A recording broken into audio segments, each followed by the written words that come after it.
Buenas tardes. Hoy en esta presentación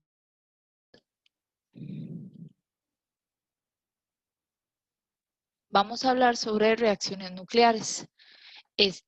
Tenemos, por ejemplo, un experimento en el que se bombardean partículas alfa sobre nitrógeno.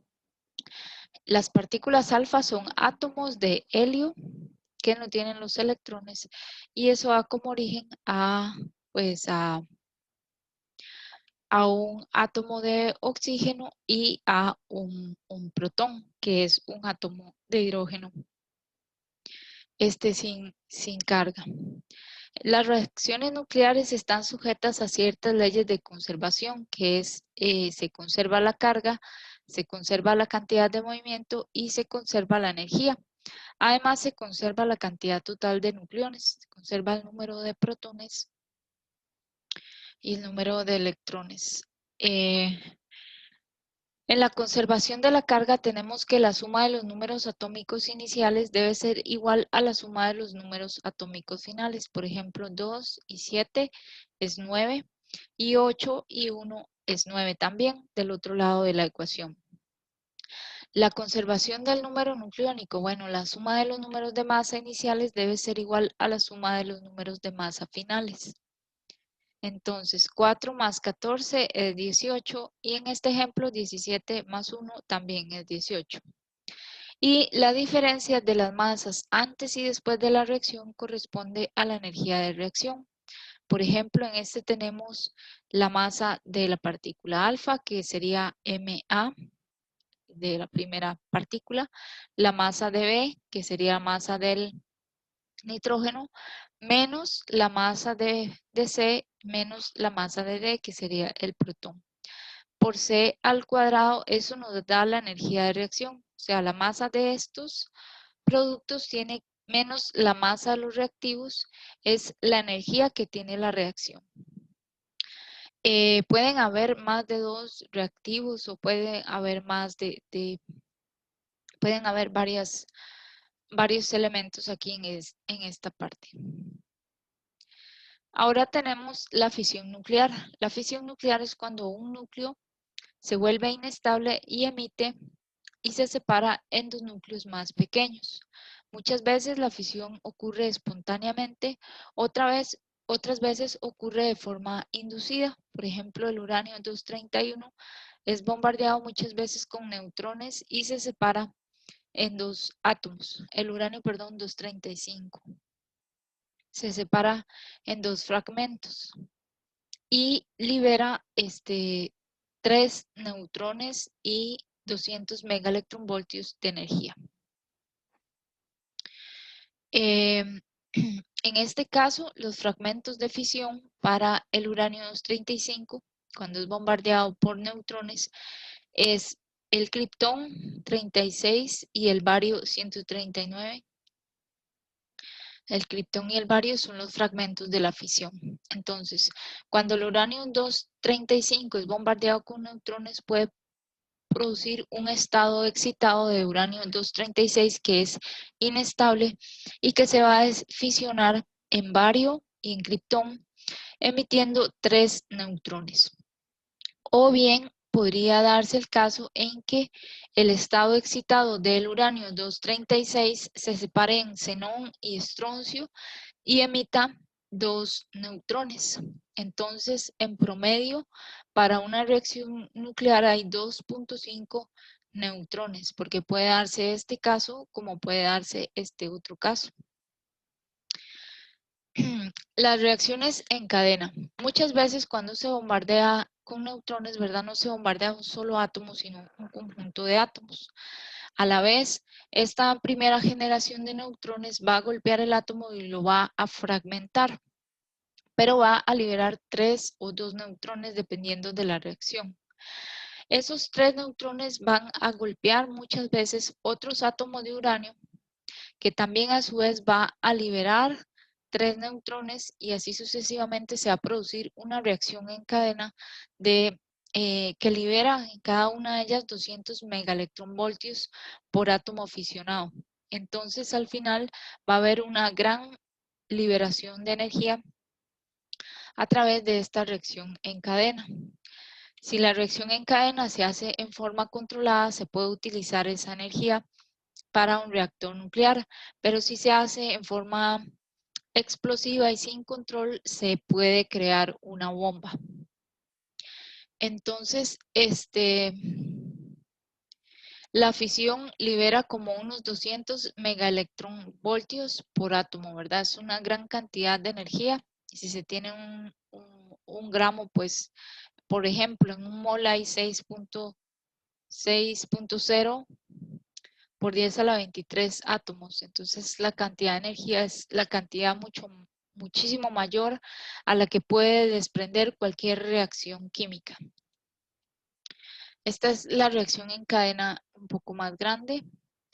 Ahora, en los reactores nucleares, esa energía que se desprende se usa más bien para generar un vapor, calienta un agua y el agua produce mucho calor, mucha energía y eso se transforma en forma de calor y ese vapor hace mover una turbina que es la que mediante la ley de Faraday, que es el movimiento de un circuito, provoca un campo magnético cambiante, un flujo magnético cambiante y provoca un voltaje. Eso es, digamos, cómo se produce. En realidad no se produce energía eléctrica directamente de los átomos de uranio, sino se produce vapor. Tiene el mismo funcionamiento similar a las centrales eléctricas de carbón. Yo sé que esto no se usa en Costa Rica porque Costa Rica tiene energía hidroeléctrica, pero esto funciona como generando vapor y el vapor mueve las turbinas para generar electricidad. Entonces, en promedio, un núcleo de uranio 235 produce 2.5 neutrones libres. Por eso se necesita el 40% de esos neutrones para sostener una reacción en cadena.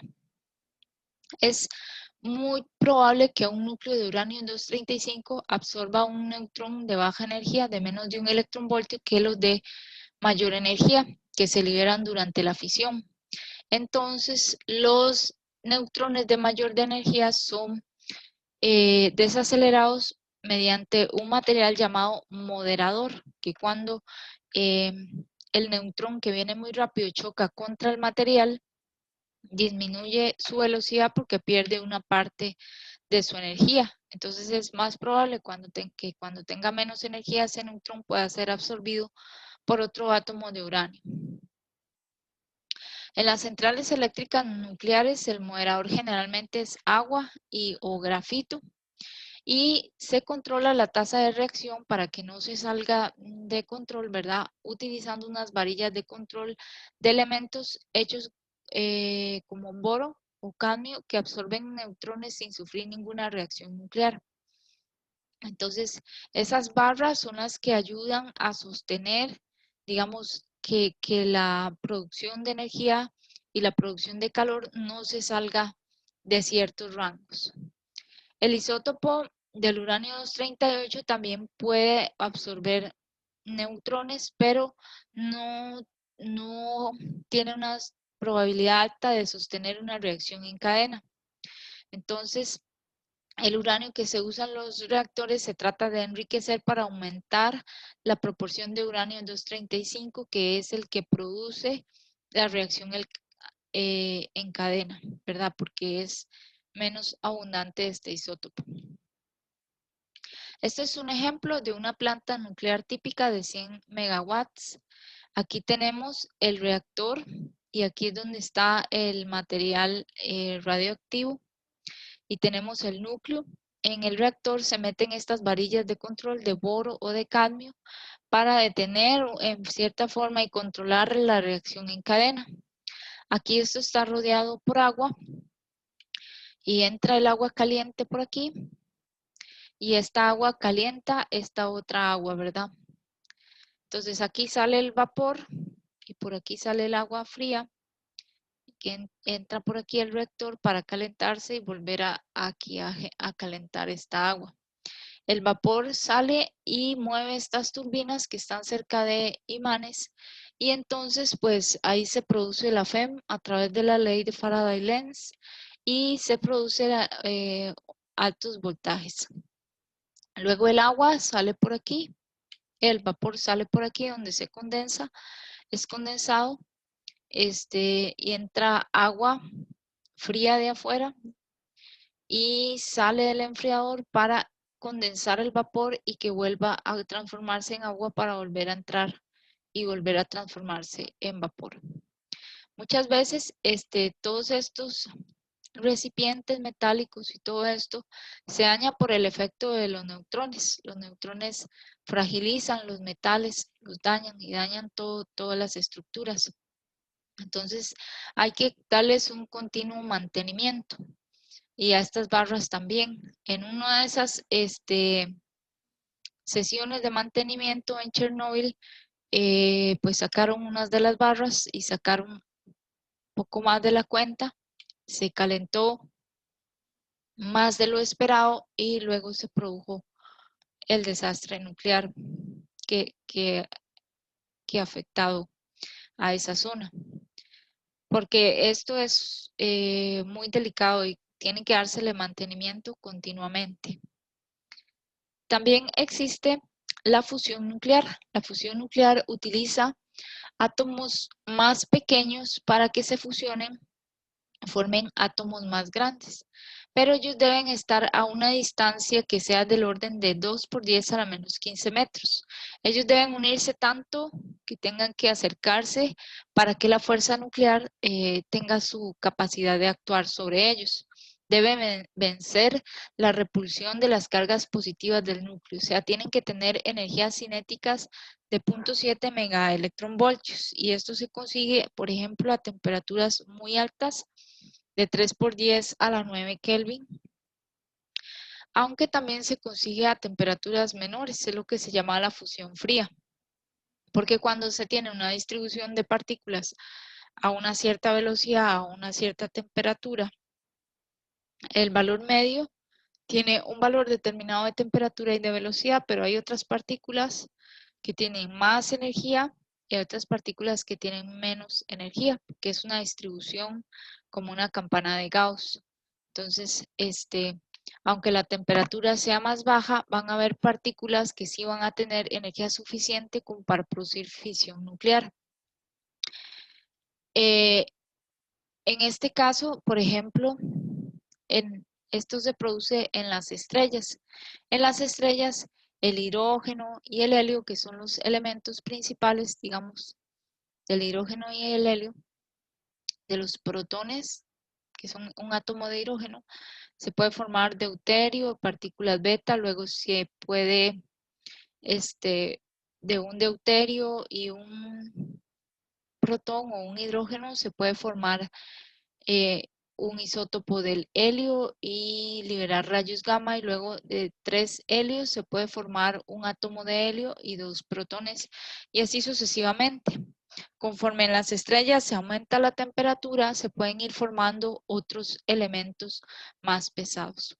Entonces, para esto se requieren altas energías, por eso no se usa, digamos, la fusión nuclear para generar energía porque se requieren muy altas temperaturas. Pero eso sí existe en las estrellas y es la forma en que se han formado todos los elementos de la tabla periódica. Se han generado mediante fusión nuclear en el centro de las estrellas. Gracias.